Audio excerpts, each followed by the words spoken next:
Hi everyone, this is Ramalinga Prasad Kuppa. Welcome to my channel Pharma World.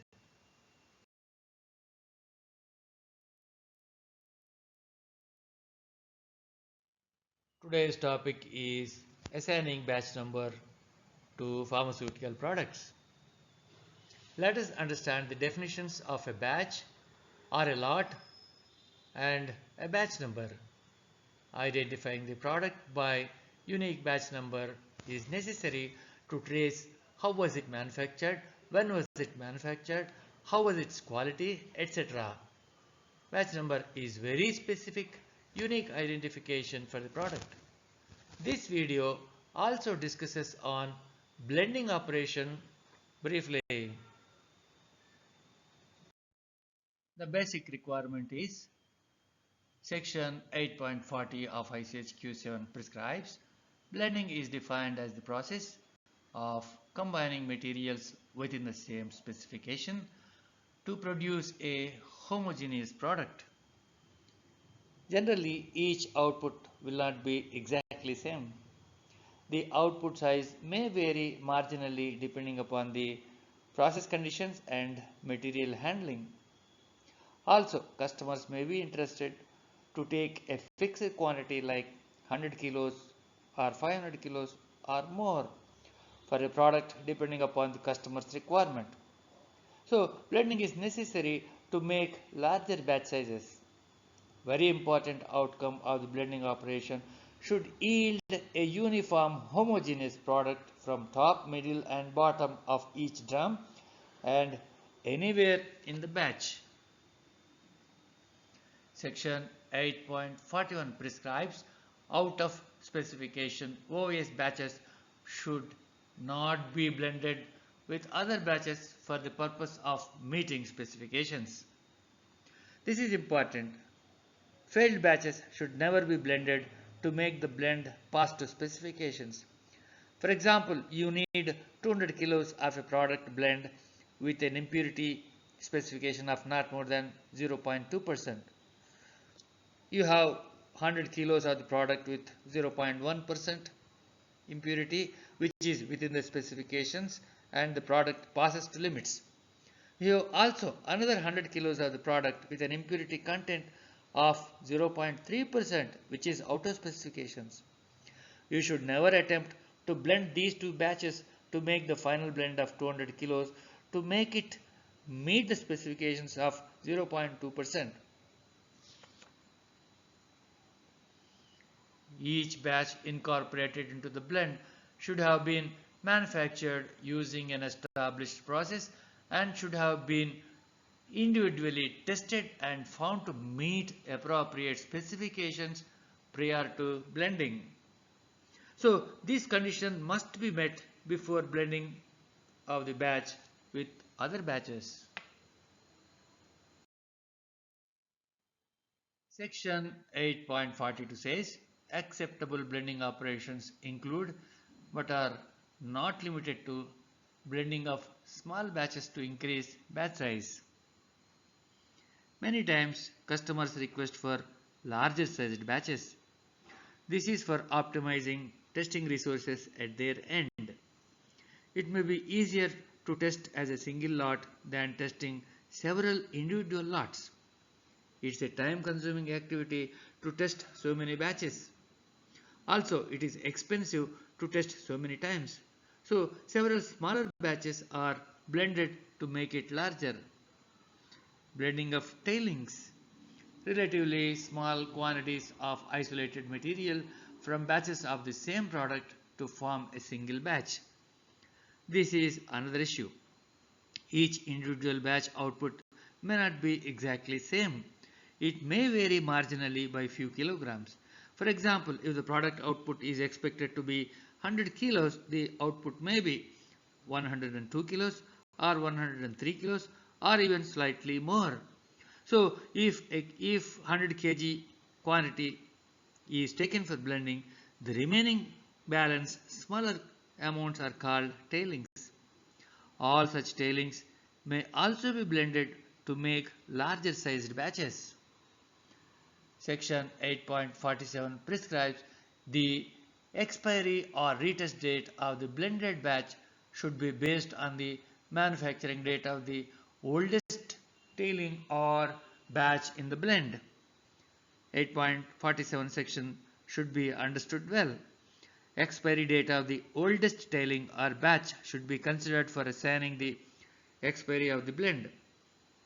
Let us see some examples in the coming up slides in this training program. Let us see what is a batch and a batch number. Batch or lot is a specific quantity of material produced in a process or series of processes so that it is expected to be homogeneous within the specified limits. In the case of continuous production, a batch may correspond to a defined fraction of the production. The batch size can be defined either by a fixed quantity or by the amount produced in a fixed time interval. A specific quantity of isolated output from definite quantities of inputs and following a definite process supposed to have homogeneous quality attributes is considered as a batch or lot. The batch number will be assigned for the entire sequence of operations from start to isolation of the output. For continuous outputs, the individual batch could be identified with fixed quantity or fixed time interval. A batch number, unique combination of numbers, letters and or symbols that identifies a batch or lot and from which the production and distribution history can be determined. The batch numbering should be unique for production batches and marketed batches. There should be a clear traceability of inputs and outputs. These two definitions of batch and batch number are given in ICH Q7 chapter 20. If the product output is from one process using a definite amounts of raw materials isolated as one lot and further processed as one lot is considered as specific quantity. This has to be assigned with a unique batch number. This is the first requirement for assigning the batch number. If it is a continuous process, the batch number may be assigned with a fixed quantity or specific time period as for each 8 hours output, each 12 hours output or each 24 hours output as a single uniform lot. For continuous process output, any of these conditions may be adopted. In either case, the basic requirement is that the product output should be homogeneous in the entire lot. So, in all these cases, the product output should be consistent and uniform. Let us see how the batch numbering format could be designed with all necessary details. The batch number could be in any suitable format as given below. Code, serial number, month and year. Code, block number, serial number, month and year. Code, location number, serial number, month and year. Code, serial number and year for final product. The code should be unique and should reflect readily the stage of the process. Serial number should be 2-digit, 3-digit or 4-digit depending upon the number of batches manufactured in the year. If the number of batches in a year is less than 100, it is recommended for 2-digit format. If the total batches are around 1000, 3-digit format is recommended. Anything more than 1000 batches, you may use 4-digit format. Month should always be in 2-digit format. Year of manufacture could be last 2 digits of the manufacture or 4-digit format. Code should be unique for each stage of intermediate and finished product. As said above, the code should readily reflect the stage of manufacture. Serial number should be sequential always. Numbers should be sequential without any missing numbers. Let us see some typical examples. ABC1 001 0122. Batch number 1 of stage ABC1 manufactured in January 2022. ABC1 B1 001 0122. It is the same batch manufactured in block 1 of the manufacturing facility. ABC1 U1 001 0122. It is the same batch material manufactured at Unit 1 of the same company. This format is recommended when same product is manufactured in more than one unit. In this example, the product was manufactured in Unit 1 of the company. ABC 0001 by 22. This is for final product ABC batch number 0001 manufactured in 2022. For this kind of batch numbering, the date of manufacture will be printed on the label itself. The product code should be abbreviated letters of the product. It could be a 3 or 4 letter code for all products. In any case, the consistency on number of letters should be maintained.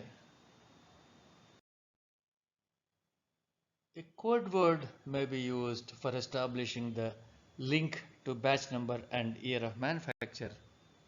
This is interesting. When you write the details of month and year in the batch number format, it is clear on those details.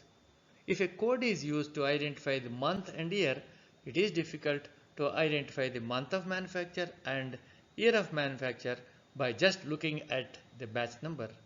But of course, there is no intention to hide the details. It is presented in a different format. Select a 12-letter word for the month of manufacture and a 10-letter word for identifying year of manufacture. Since there are 12 months, you need a word with 12 letters. For each decade, a 10-letter word may be used.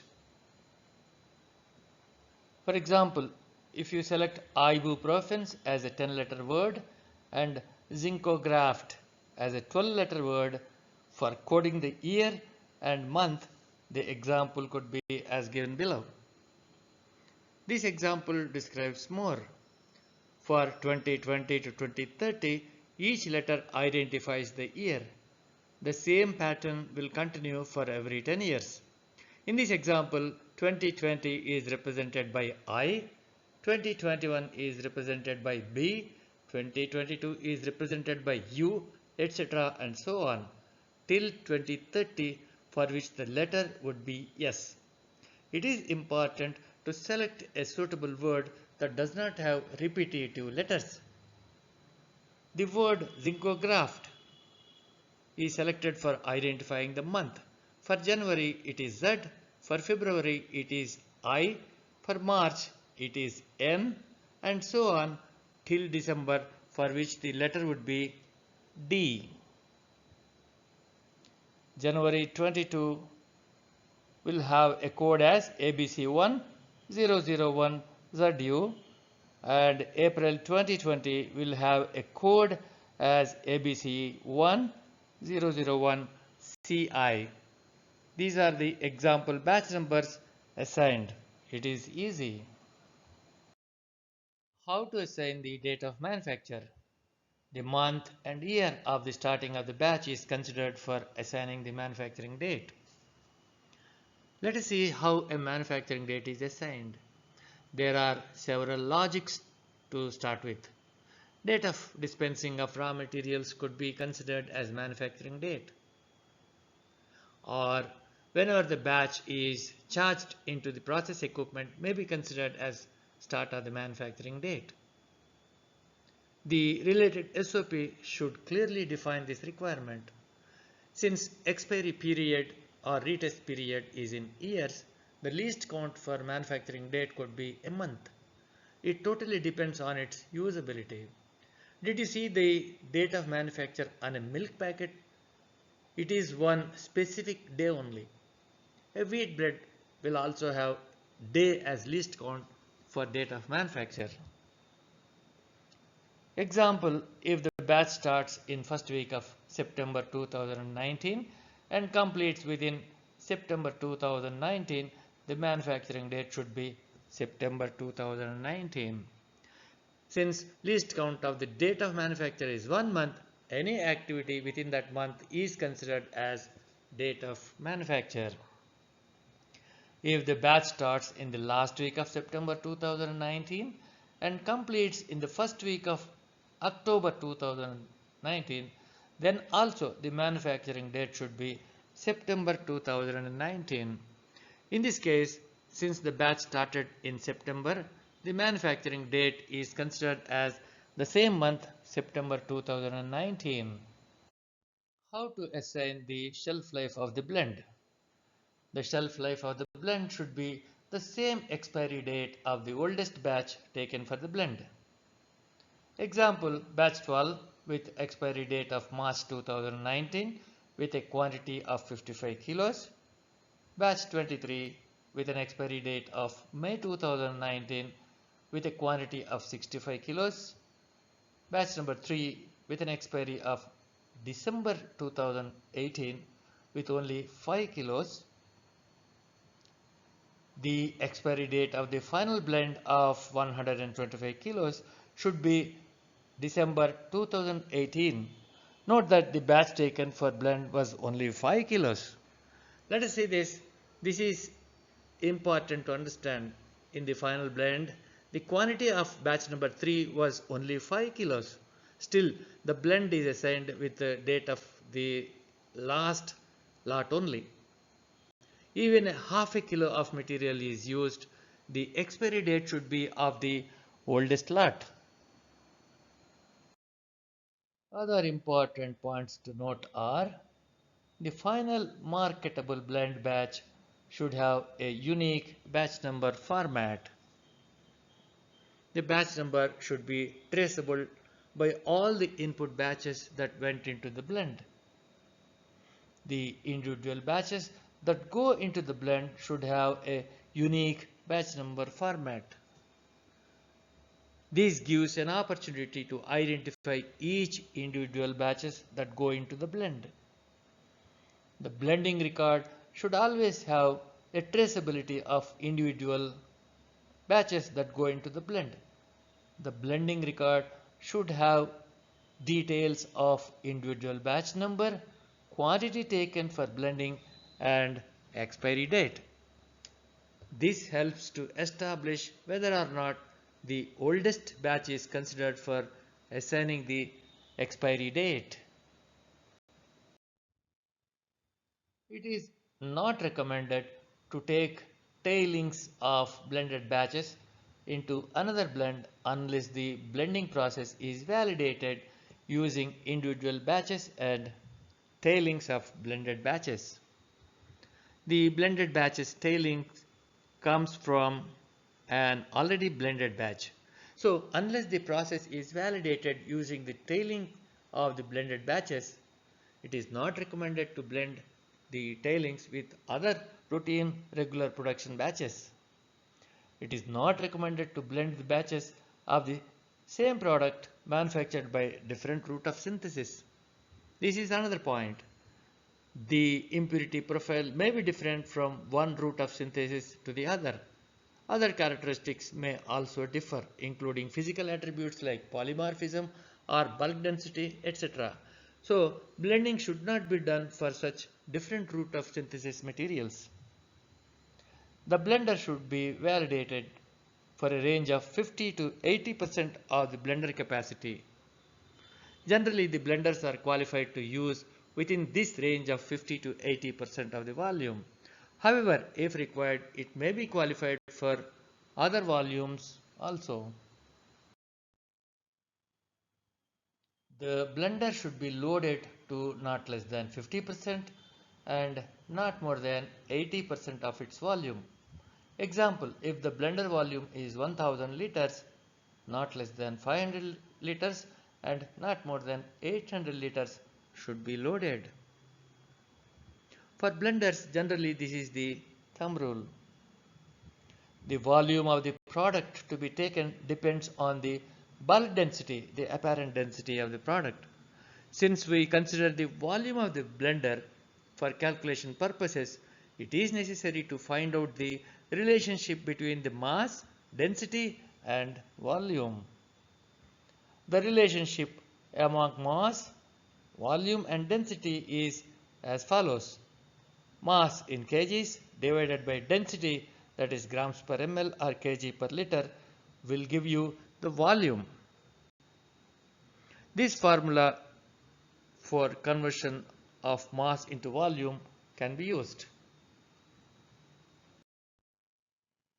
For example, there is a quantity of 100 kilos with a density of 0.35 kg per liter. So the volume occupied would be 100 by 0.35, which is 285.7 liters. There is a quantity of 100 kilos with a density of 0.5 kg per liter.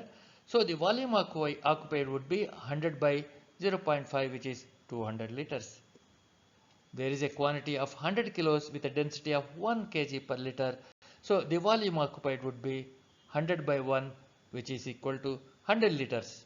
So as the density increases, the volume occupied would decrease. These examples explain better than words. In each case, the volume occupied varies with the density of the product. Each time, the weight is divided by the density to get the volume. The load volume of the product should be calculated this way. I hope that the subject on assignment of batch numbers, expiry dates is understood well. The recommended format of assigning batch numbers may be useful for routine manufacturing. A strategy to assign a separate series of batch numbers for reprocessed batches, reworked batches may be made on similar lines.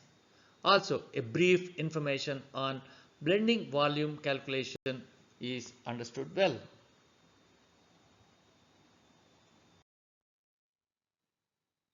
Thanks for watching. For more videos, please do subscribe, like and share. Thank you.